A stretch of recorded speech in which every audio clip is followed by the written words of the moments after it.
1979 empezaron a llegar los excedentes del petróleo. Ahí caía, se oía el ruido del 20 que caía, estaba ingresando recursos a la nación. Pero México recibió en esos años, de 1978 a 81, una cifra que podemos decir en términos gruesos de más o menos 100,000 millones de dólares que no teníamos contemplado en los planes originales. Son los tiempos famosos en que teníamos que aprender a administrar la abundancia. Porque claro, el país se convirtió en unos cuantos años en un nuevo rico. Con los recursos del oro negro, López Portillo dio rienda suelta a su pasión por los grandes planes e inició la construcción de obras monumentales como la segunda etapa de la siderúrgica Lázaro Cárdenas, el gasoducto Cactus Reynosa, la presa Chico Alcén, los complejos petroquímicos de La Cangrejera y Pajaritos. Puso en marcha el sistema alimentario mexicano, SAM, que era el plan maestro para lograr la autosuficiencia en granos básicos e incrementar los ingresos de los campesinos. La meta se alcanzó, pero solo por un año. El gigantesco proyecto lo incluía todo: ferrocarriles, carreteras, puertos, cultura, educación, recreación, salud, vivienda, desarrollo científico, tecnológico. Era la modernización total en un sexenio. Para finales de 1980, el Estado era dueño de 450 empresas y participaba en otras 54 como accionista minoritario. Contaba además con decenas de organismos descentralizados y fideicomisos. Y así, bueno, pues teníamos las fábricas de textiles, de bicicletas, hoteles, restaurantes. Yo siempre cuento, y me gusta hacerlo, que llegamos a tener hasta un cabaret, que probablemente haya sido el único cabaret en el mundo que perdía dinero. Según estimaciones del escritor Gabriel Said, en 1981 el presidente tomaba decisiones que representaban una inversión de casi 70 millones de dólares por hora. Ningún monarca en el mundo tenía, en términos relativos, un poder semejante.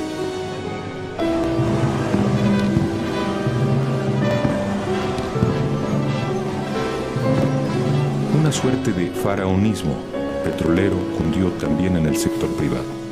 En Monterrey, el poderoso Grupo Alfa empezó a comprar empresas al por mayor, pagando generosamente por ellas.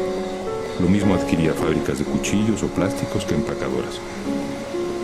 Fue tal la capacidad de convocatoria de López Portillo que indujo a las empresas a lanzarse a proyectos incluso mayores que los que hubiera aconsejado la sensatez en la conducción empresarial. El gran crecimiento de las empresas mexicanas en esa época se dio en buena parte con financiamientos en dólares. Como en el caso del sector público, el dinero provenía de bancos extranjeros. En conjunto, los sectores público y privado contrataron deuda externa por un total de 51.788.5 millones de dólares entre 1977 y 1982.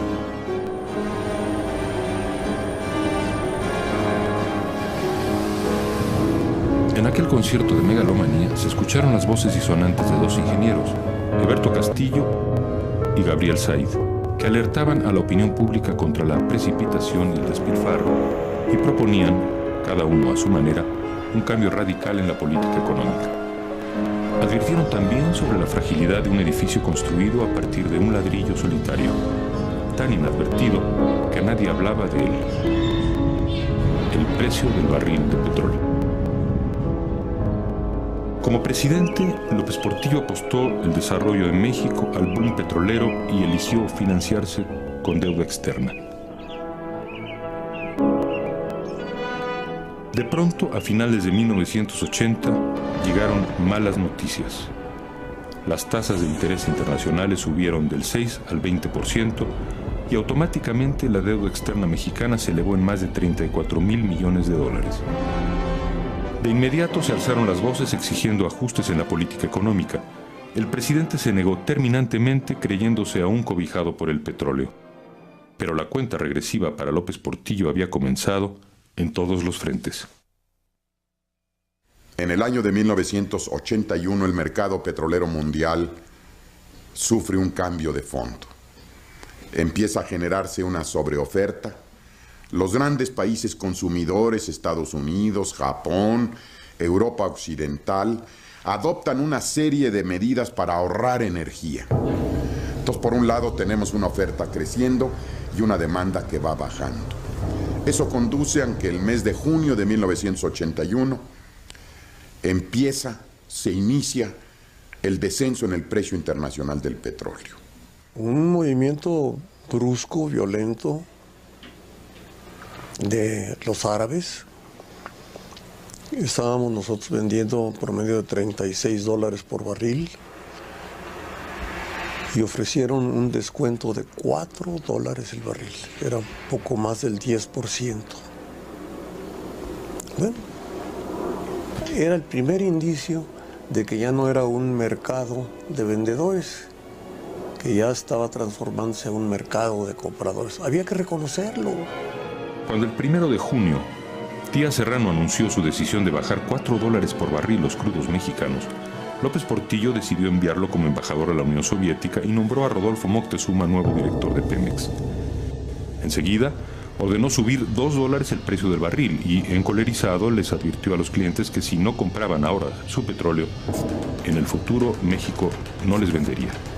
Por supuesto, los clientes no hicieron caso de las amenazas. No lo aceptaron. Se fueron y dejamos de recibir $16,000 millones al año. Y ahí cometimos, yo creo que uno de los errores de interpretación económica más graves de la historia de México. Las autoridades mexicanas consideran que este descenso en el precio del petróleo es temporal, es transitorio y no hacemos nada. Lo sensato en ese momento era ajustar la paridad del peso frente al dólar y cancelar los grandes proyectos. Sin embargo, el gobierno siguió gastando como si no pasara nada.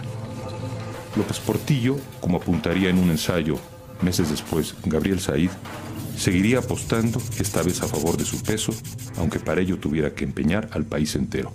Entonces teníamos déficit de balanza de pagos, de cuenta corriente, déficit fiscal, un problema muy severo de sobreendeudamiento externo, de costo del financiamiento externo, y todo eso lo estábamos tapando durante la segunda mitad de 1981, trayendo más crédito externo.